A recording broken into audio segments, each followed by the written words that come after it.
नमस्कार, उत्तराखंड समाचार में आपका स्वागत है।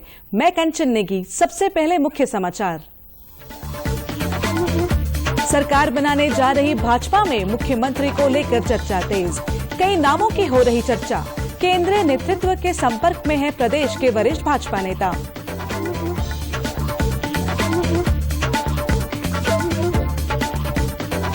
कांग्रेस प्रदेश अध्यक्ष गणेश गोदियाल ने चुनाव में कांग्रेस की हार की ली नैतिक जिम्मेदारी।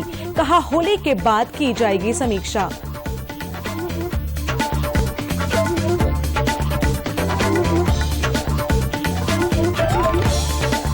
महिला क्रिकेट विश्व कप में भारत ने वेस्टइंडीज को 155 रन से हराया। देहरादून की स्नेह राणा ने 3 विकेट लेकर भारत की जीत में निभाई अहम भूमिका। घर में जश्न का माहौल।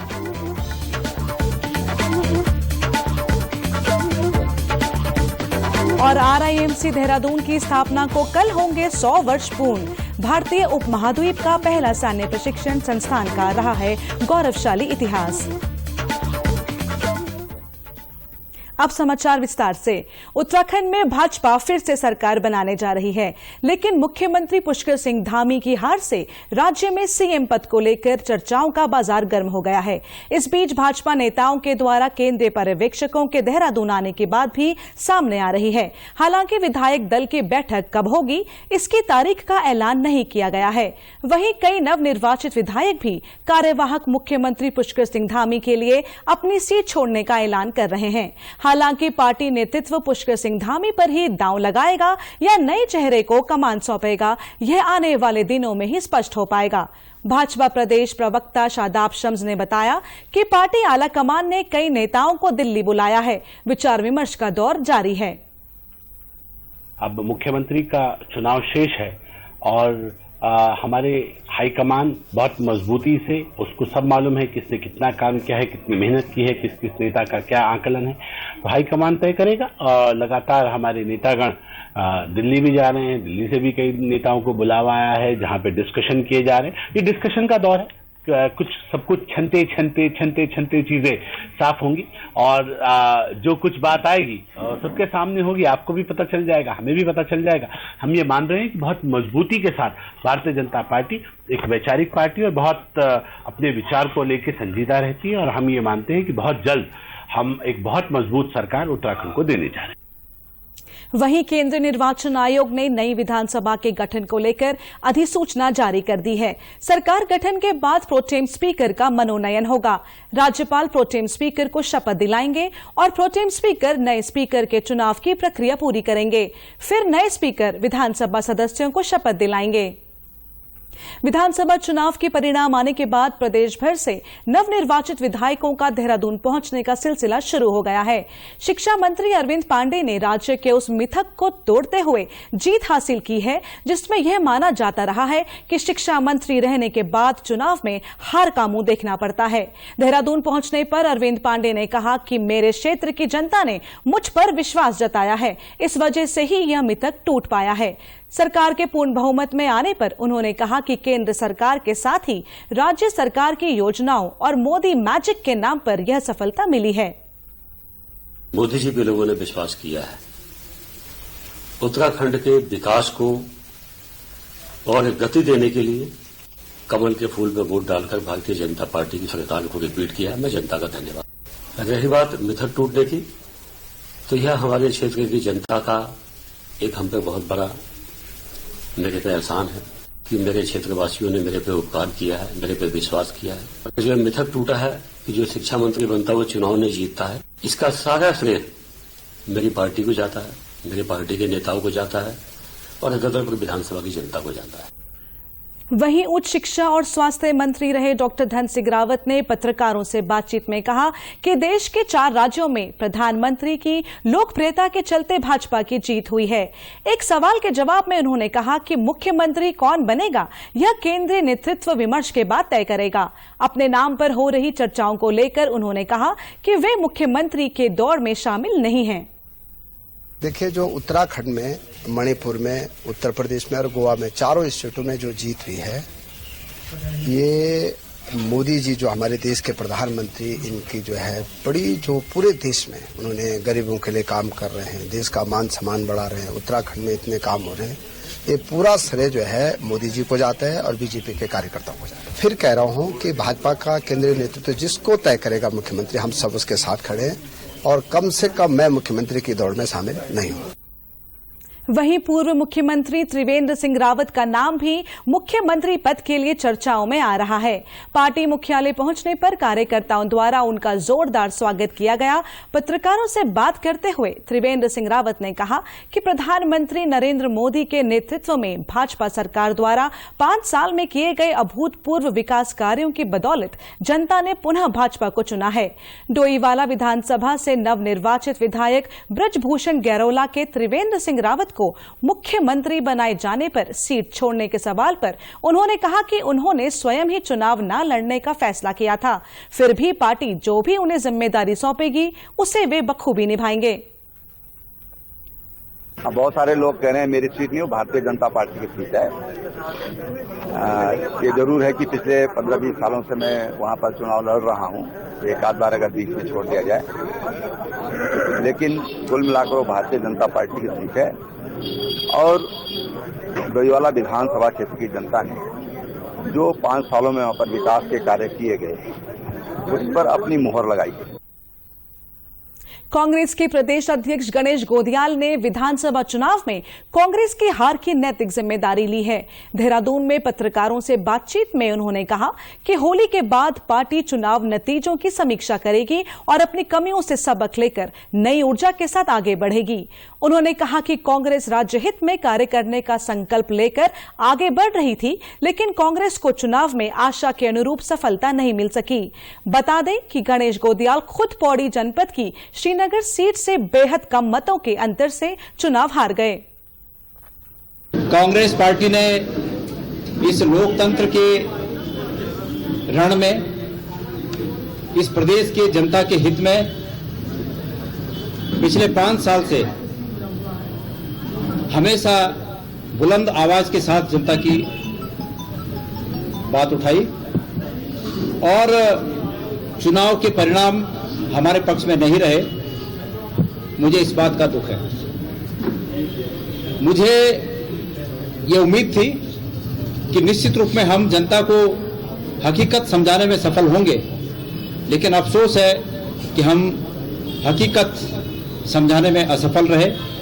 क्योंकि मैं प्रदेश कांग्रेस कमेटी का अध्यक्ष हूं, चुनाव के दौरान भी अध्यक्ष था और उससे पहले 6-7 महीने पहले मैं अध्यक्ष बना, तो निश्चित रूप में ये मेरी जवाबदेही बनती थी कि मैं प्रदेश में कांग्रेस को जिताऊं।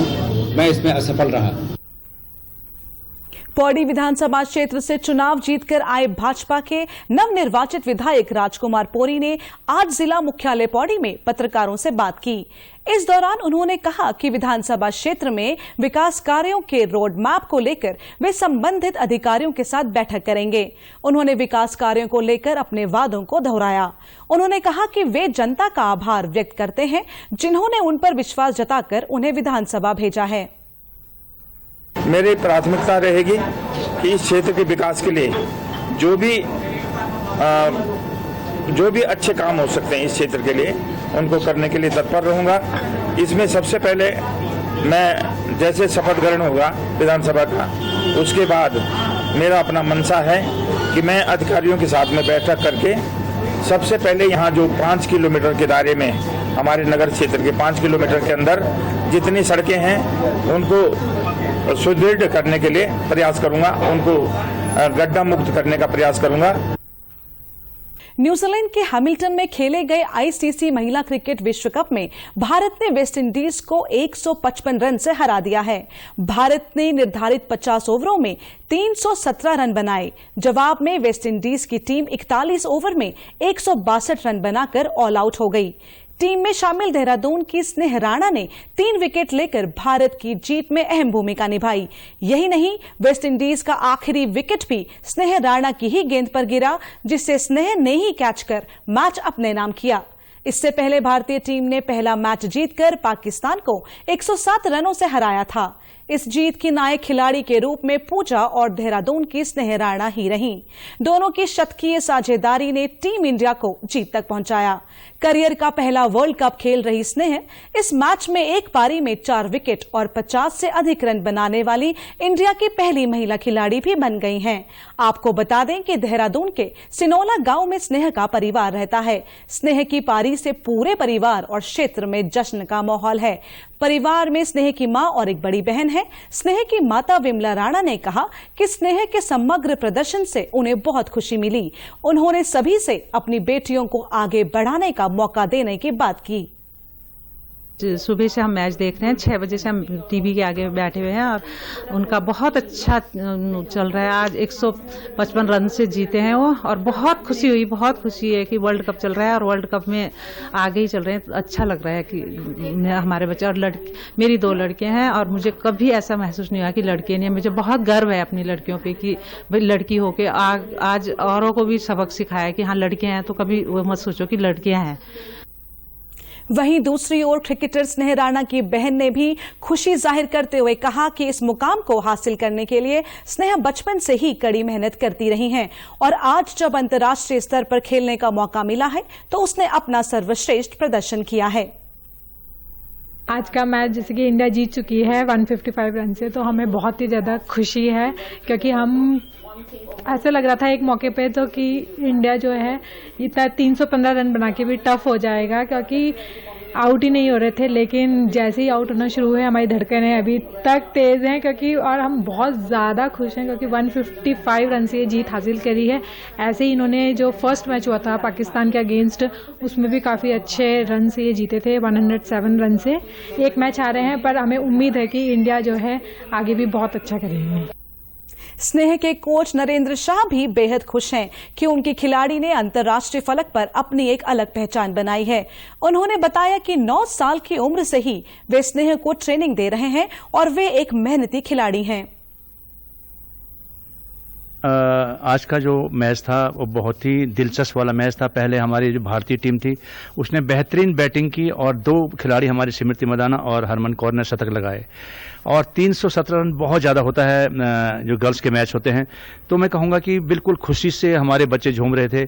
लेकिन जब वेस्ट इंडीज की टीम खेलने के लिए आई तो ताबड़तोड़ बैटिंग की। उनने 12 ओवर में शतक लगा, मैंने 100 रन से ऊपर कर लिए थे। तो ऐसे में लगने लगा था कि अब ये बहुत परेशान होने वाली है भारत की टीम। तो ऐसे टाइम पर स्नेह राणा जो हमेशा संकट मोचन बन के आए, चाहे आप इंग्लैंड का मैच देखें टेस्ट मैच, चाहे आप पाकिस्तान का मैच देखें, चाहे आज का मैच देखें, तो स्नेहा ने आते ही दूसरे बॉल पर विकेट लिया और उसके बाद अगले ओवर में विकेट लिया और अंतिम ओवर में जो उसका मैच था उसमें भी उसने कॉटन बोल्ड किया। तो मैं कहूँगा कि संकट मोचन बन के स्नेहा आई थी। आज दोनों हमारी जो बेटियां थी स्मृति मदाना और हरमन बहुत अच्छी बैटिंग की, लेकिन ऐसे समय पर स्नेहा ने साथ दिया जहां पर भारत को विकेट की जरूरत थी। राष्ट्रीय भारतीय सैन्य कॉलेज देहरादून कल अपने गौरवशाली अस्तित्व के 100 वर्ष पूर्ण करने जा रहा है। आपको बता दें कि RIMC भारतीय उपमहाद्वीप का पहला सैन्य प्रशिक्षण संस्थान है, जिसका उद्घाटन 13 मार्च 1922 को तत्कालीन प्रिंस ऑफ वेल्स, बाद में 8वें किंग एडवर्ड द्वारा किया गया था, जो भारतीय युवाओं को शिक्षित और प्रशिक्षित करने के लिए ब्रिटिश भारतीय सेना के अधिकारी संवर्ग के भारतीयकरण कार्यक्रम के हिस्से के रूप में था। आज RIMC प्रतिष्ठित राष्ट्रीय रक्षा अकादमी और नौसेना अकादमी एझिमाला के लिए प्रमुख फीडर स्थान है। उत्कृष्टता के इस पालने ने देश को 6 सेना प्रमुख, 41 सेना कमांडर और समकक्ष और 163 लेफ्टिनेंट जनरल के रैंक में सैन्य अधिकारी दिए हैं। वहीं राष्ट्र निर्माण की प्रक्रिया में RIMC के पूर्व छात्रों की भूमिका बहुत अच्छी तरह से प्रलेखित है और द्वितीय विश्व युद्ध से लेकर बालाकोट ऑपरेशन तक सैन्य सेवाओं में उनकी नेतृत्व की भूमिका की बहुत सराहना की गई है। शतक पूरा करने का स्मरणोत्सव इस प्रमुख संस्थान के सभी बाधाओं को झेलने का एक प्रमाण भी है, जिसमें विशेष रूप से कोविड-19 भी शामिल है। कोविड-19 के पिछले 2 वर्षों के दौरान RIMC निरंतर संपर्क कक्षाएं और निर्बाध शिक्षा देने वाला देश का एकमात्र संस्थान होने के अपने नेक प्रयास में अडिग रहा है। 100 साल का जश्न एक ऐसा आयोजन होगा जिसे गिना जाएगा। यह कॉलेज भारत के कुछ प्रतिभाशाली के लिए असाधारण शिक्षा का भंडार रहा है। इस अवसर पर डाक टिकट और पहले दिन के कवर का विमोचन किया जाएगा। कैडेटों द्वारा लिखित बल विवेक नामक पुस्तक का अनावरण भी किया जाएगा। इस समारोह के दौरान प्रतिष्ठित गणमान्य अतिथि उस दिन RIMC के मैदान में कैडेटों और शिक्षकों के साथ बातचीत करने के लिए उपस्थित रहेंगे। राष्ट्रीय विधिक सेवा प्राधिकरण नई दिल्ली और उत्तराखंड राज्य विधिक सेवा प्राधिकरण नैनीताल के संयुक्त तत्वाधान में चमोली जिले में राष्ट्रीय लोक अदालत का आयोजन किया गया। इसके तहत जिले के 5 न्यायालय परिसर जोशीमठ, करणप्रयाग, थराली, पोखरी और गैरसैंण के साथ ही जिला जज कोर्ट गोपेश्वर में लोक अदालत आयोजित की गई, जिसमें आपसी समझौते के आधार पर 110 मामलों का निस्तारण किया गया। वहीं लोक अदालत में रैणी आपदा के 8 प्रभावितों के मामलों का भी निस्तारण किया गया। प्रभावितों को 1 करोड़ 12 लाख की धनराशि का मुआवजा चेक के माध्यम से वितरित किया गया। इस अवसर पर जिला विधिक सेवा प्राधिकरण के सचिव मुख्य न्यायिक मजिस्ट्रेट सचिन कुमार ने बताया कि लोक अदालत के आयोजन में सोशल डिस्टेंसिंग का पूरा ध्यान रखा गया।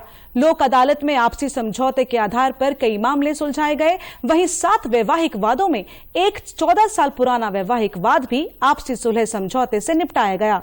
इसके अलावा बैंक के 82 आपराधिक वाद और NI एक्ट के 4 और 1 MACT वाद का भी निस्तारण किया गया। आज माननीय राष्ट्रीय विधिक सेवा प्राधिकरण एवं माननीय राज्य विधिक सेवा प्राधिकरण के निर्देशानुसार जिले में राष्ट्रीय लोक अदालत लगाई जा रही है। वर्तमान तक अभी इसी समय तक लगभग सभी जितनी भी हमारी आउटलाइन कोर्ट है जिला मुख्यालय चमोली है, उसमें लगभग 28 वादों का निपटारा सुलह समझौते के आधार पर अभी तक किया जा चुका है। प्री लिटिगेशन के मामले, जो मामले अभी न्यायालय में नहीं आए हैं, उनमें भी लगभग 70 मुकदमों का निस्तारण वर्तमान तक इस समय तक किया जा चुका है। और इन सभी मामलों में जो न्यायालय में लंबित वाद हैं, उनमें लगभग 1.5 करोड़ का सेटलमेंट अभी तक किया जा चुका है। प्री लिटिगेशन के मामलों में लगभग अभी तक 30 लाख का सेटलमेंट किया जा चुका है। हमारे यहाँ रैणी में जो आपदा आई थी, उस आपदा से संबंधित भी आज कुल 8 लोगों का जो है मुआवजा वितरित किया गया। पहले भी रैणी आपदा में प्रभावित लोगों के लिए लगभग 120 लोगों को मुआवजा वितरित किया जा चुका है। अभी जो लोक अदालत है, राष्ट्रीय लोक अदालत है, वो भी चल रही है। आशा है, अभी संभावना है कि कुछ और इसमें सेटलमेंट अमाउंट और वादों की संख्या बढ़ेगी। आज के प्रादेशिक समाचारों में बस इतना ही। नमस्कार।